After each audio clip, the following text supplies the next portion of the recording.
My name is Eric Welander and welcome to Windy Tech, a channel all about smart home tech in the Apple ecosystem. Today, you're probably wondering, why am I coming to you from the Denver airport? Well, I've been traveling here for work. I'm on my way home after a work trip and just wanted to get a quick video out about everything that's happened at Google I/O this week. So I've always loved Nest smart home products. They have a really good sense of design. Former Apple guy Tony Fadell, who helped with the initial iPod, went over and started Nest. They just have a really good sense of sort of that Apple design aesthetic, but of course they were acquired a while ago. Your attention, please, if you're traveling to Chicago. But then they were acquired by Google and Alphabet, the parent company of Google, a while ago. And we've always kind of been wondering what's going to happen to them after being owned by Google. And they've really kept going as a pretty independent company, but it seems like that's changing now. This week, Google announced that they are making Nest an official part of Google. They also announced a new version of their Google Home Hub that's now the Google Nest Hub, and they also have a larger display version that comes with a Nest Cam. So you can already see them using the Nest products in the Nest Cam platform, moving that into Google Home. I think there are a bunch of reasons why Google would want to do this. It makes their Assistant product better. It allows them to have a smart home ecosystem that's more fully featured and fully controlled by them, so they can do a whole lot there with AI. And I think, I totally understand, and I'm not shocked that this is happening. But what I am shocked about and surprised about is some of the ways that they're handling some of the details of it. So I think in general, it is good for consumers to be able to see that, okay, Nest is a company that's closely tied with Google and now officially part of it. But before, you didn't really see that on Nest packaging, so an unknowing consumer in an electronics store might not pick that up. This will also enable some nice integration if you already use Google Assistant, and you'll also be able to log into your Nest products eventually with your Google account. So they're migrating Nest accounts over to Google, and that just allows you to have one less account to sign into something.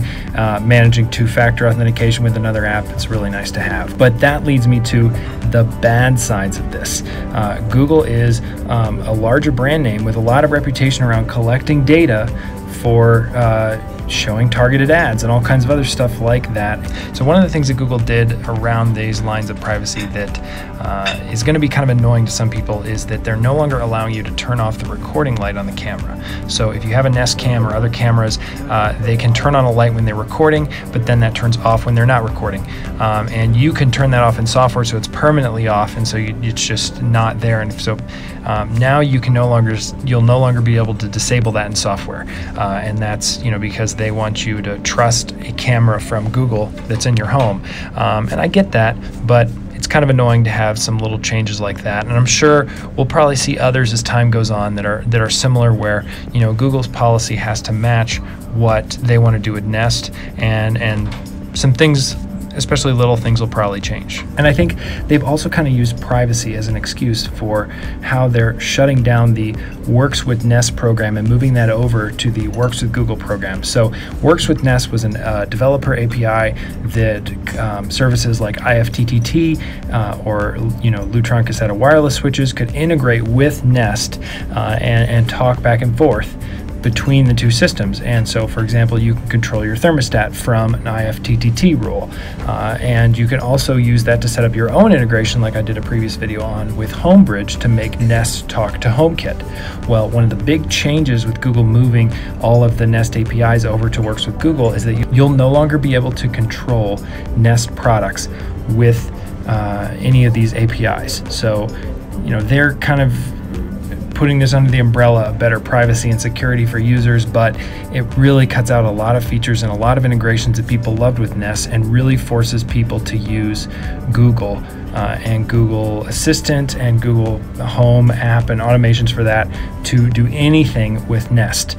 And this change is effective August 31st, so you kind of have the summer to make some changes if you need to. I've loved Nest products for a while. I've been recommending them a bunch on this channel, but I don't know if I can continue to say that they're what you should use unless you really want to go all in on the Google ecosystem, which, again, really isn't entirely what this channel is about. It's a bummer because they have some of the best user experience, I think, of any smart home products out there.